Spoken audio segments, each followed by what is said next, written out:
Bob Parr, aka Dreamboat. Earlier this week, a review by The New Yorker's Anthony Lane of the Pixar film, Incredibles 2, caught the attention of the internet. The reason was a paragraph near the end of the article that painted a theoretical picture of two parents taking their children to watch the film only to find the mother comparing Ms. Incredible to Anastasia from 50 Shades of Grey, and the father catapulting his popcorn in a state of throbbing cinematic appreciation. Holy crap, what is with the New Yorker's review of The Incredibles 2? Gross. pic.twitter.com/2pcvw4bika, Amanda Wong, at Amanda.Wong, June 19, 2018. The review itself went under review. Holy inappropriateness, Batman, said one. Said another. Lane was being gross and leery and just wild in the fuck out. I, on the other hand, could only think of an old friend of mine, Will Weisenfeld, who, for as long as I can remember, has badly wanted to have sex with Mr. Incredible, i.e., Bob Parr. This is not a joke. Will really loves him some Bob Parr. I want Bob Parr to fuck me up and down the goddamn block. Will Weisenfeld, at Bath's Music, May 29, 2018. Thinking about Bob fucking Parr. Will Weisenfeld, at Bath's Music, June 12, 2018. I don't think you understand how hot I think the dad from The Incredibles is. Bob Parr.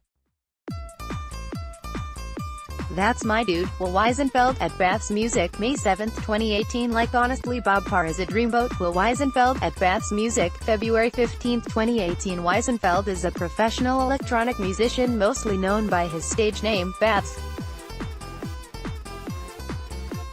He's very good. Pitchfork loves him. My editor, Tommy Craigs, did not care about any of that. He wanted to know more about my friend who'd like to boink an animated superhero dad. He asked me to talk to Will. So I did. It turns out that Weisenfeld's desire to sleep with a man with perhaps the largest chest-to-hip ratio in the cartoon universe is actually just one part of a larger story about coming to terms with his sexuality through cartoons as a teenager, and becoming something of a connoisseur of the form as an adult. Here is our conversation, edited a bit for clarity. Will Weisenfeld, hey dude. HuffPost, what's up, dog? Not much. How's it going? It's chilling. I can't believe I'm interviewing you about this. I know, laughs. So you want to fuck Bob Parr? When did that start? When did you first get into Bob Parr? How long ago did The Incredibles come out? 2004. I must have been 15. I wasn't out. I would have just found out that I was gay, so probably not yet. I don't know. When did cartoons become a thing for you in terms of your own sexuality? That was right away. Basically, I found out I was gay because of porn, straight up porn. I just realized that was going on, and I had the realization, and I think through looking for that stuff and then always being a fan of Japanese stuff, I came across porny art and muscular art of characters, and so it started off not with American cartoons, but Japanese stuff and people's original characters and buff men. And that would have been a year after I found out I was gay, so probably 16. This motive Bob Parr could get a heavy check mark. https://t.co/will1tbmbh. Will Weisenfeld, at Bath's Music, January 16, 2016. Why do you think you had that attraction to anime or cartoon characters? I can tell you almost exactly. Everything about porn, at least what I was finding, was intense and kind of aggressive. There's nothing really loving about it. It was just sex, obviously, and very intense and very upfront. And almost immediately the first images I saw of this sort of stuff, of drawn characters and erotic illustrations and stuff, it was all softer, even though it was really muscular men. A lot of it was really domestic. There were comics that I found that were just couples at home, or illustrations of dudes doing it in an apartment, outside of a pornographic context, just because they were dating or whatever. And all of that was brand new to me. Just the idea of gayness as normalcy. That was the thing that allowed me to come out after that point. I knew I was gay before finding out about this stuff, but then I was comfortable coming out, realizing that there was a root to gayness and queerness that was chill. And now is it more just a funny thing than anything else? It's not actually much of a funny thing. There are funny things that come up. There are illustrations that are insane, where it's like, oh my god, look at this. But it's a super deep hobby of mine. I collect art. I have a running collection of manga in my house and a bunch of illustrations. I've paid for commissions of characters and stuff like that. It's very real and it's very deep. And I'm into it in a way that's well beyond a joke thing, you know? I'm truly down with it. You've done a Bob Parr illustration, I know. Have you done other ones besides that? Yeah, or I paid for a commission of it. Who can I commission some tastefully hot Mr. Incredible art from? Mr. Bob Parr, Will Weisenfeld, at Bath's Music, May 15, 2018. Right. I commissioned this other character from this series called Legend of Korra, which is also an American cartoon. His name is Bolin, and I'm super into him. I've paid for commissions of him in the past. I actually have one that's pending right now that somebody is doing. Laughs. Here's the illustration Will commissioned for himself. With Bob Parr, what is it about him that attracts you to him? It's a huge mix of things. Physically, he's exactly my type. Big 40, 50-something-year-old dudes who are muscular but kind of friendly and approachable, that's my shit.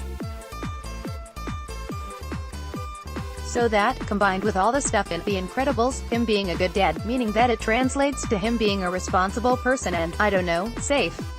Those things, they're great. And they are a huge turn-on.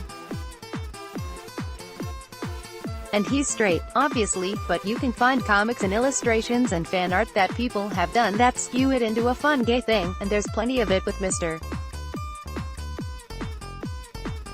Incredible. I think people would probably think of an attraction to a cartoon character as mostly a physical thing.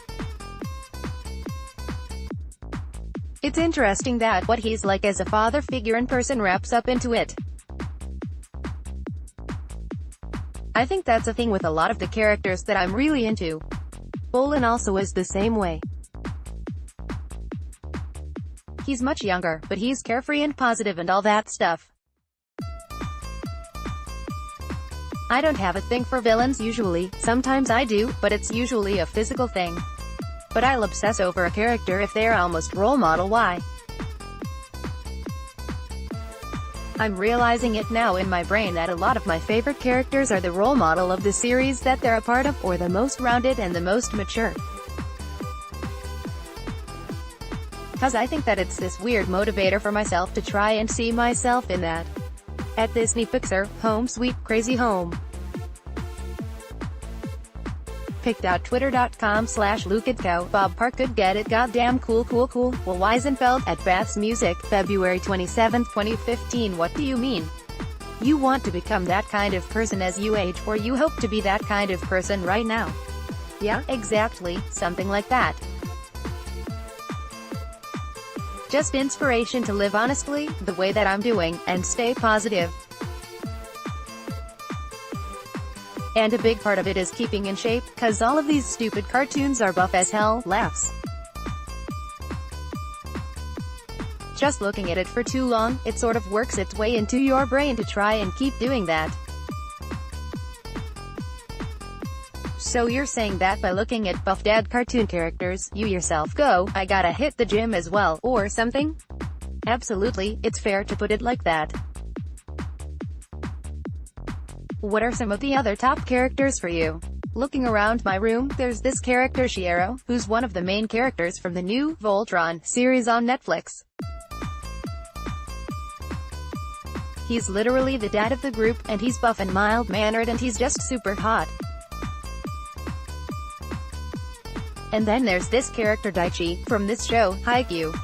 It's a whole series about volleyball.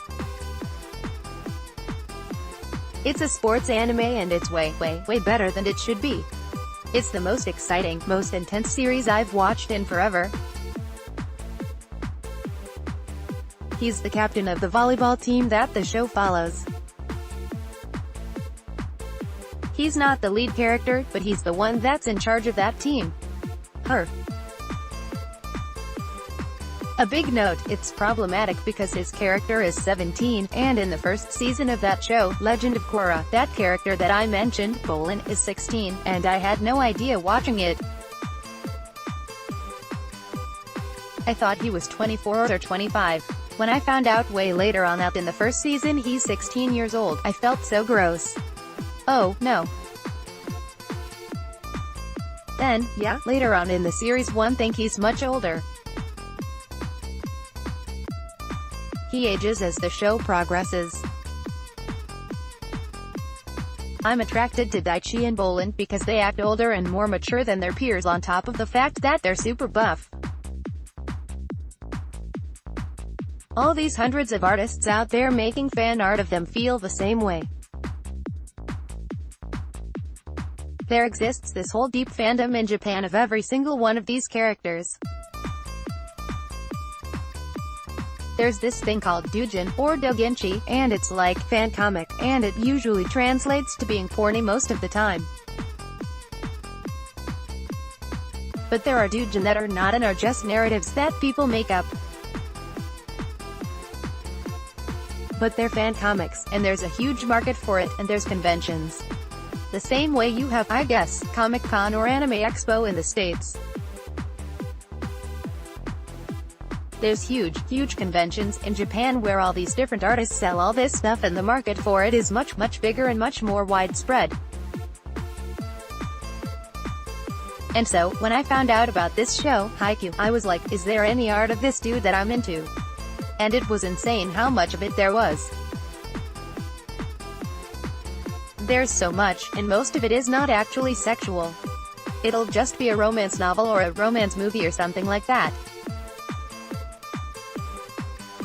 The plot will just be them being attracted to each other and not knowing what to do with it, and at times navigating high school and being on a volleyball team at the same time, that sort of shit. There are comics that are just full plots of that without sex being involved. Does the character have to be human, or can it also be an animal or something like that for you to be attracted to it? I think I'm cool with anthropomorphic stuff. I'm basically a fan of buffness, so it's usually, if I see something where the character is buff and they're also an animal, I'm like, that's cool. I can get into it or whatever. But I don't seek it out, and I kind of don't obsess over it the way that I typically do with human characters. But lately there is, you know, Zelda. The new Zelda game? Yep. There is a Birdman in that game that is all of these things that I'm talking about with these mentor characters that I get really into. He's this big, buff bird that helps you on your adventures, and he's like a good dad and is fair and relaxed, and it hits all the benchmarks for me. And, for whatever reason, they gave him really beautiful eyes in the game. They give them all this eye makeup and intense, I don't know how to describe it. You should just Google the word Kass, K-A-S-S, in Zelda. Okay, K-A-S-S. Yeah, and Zelda, and you'll just see this handsome, oh, I do see it. It makes sense, you know what I mean. Me talking about all the other things I just talked about, it's like, oh, yeah, this makes sense. I feel bad for asking you earlier if it's just a funny thing, when now that I think about it, it's obviously something more serious. Don't even worry about it. I've been involved in the hobby of vid for so long that I don't think there's any question that somebody could pose that could offend me. What did you think of Incredibles 2? I forgot to ask. I liked it a lot. I think Bob Parr was hotter than ever, and I was very down with that. But as an actual movie, I think it suffered from pacing issues. Download.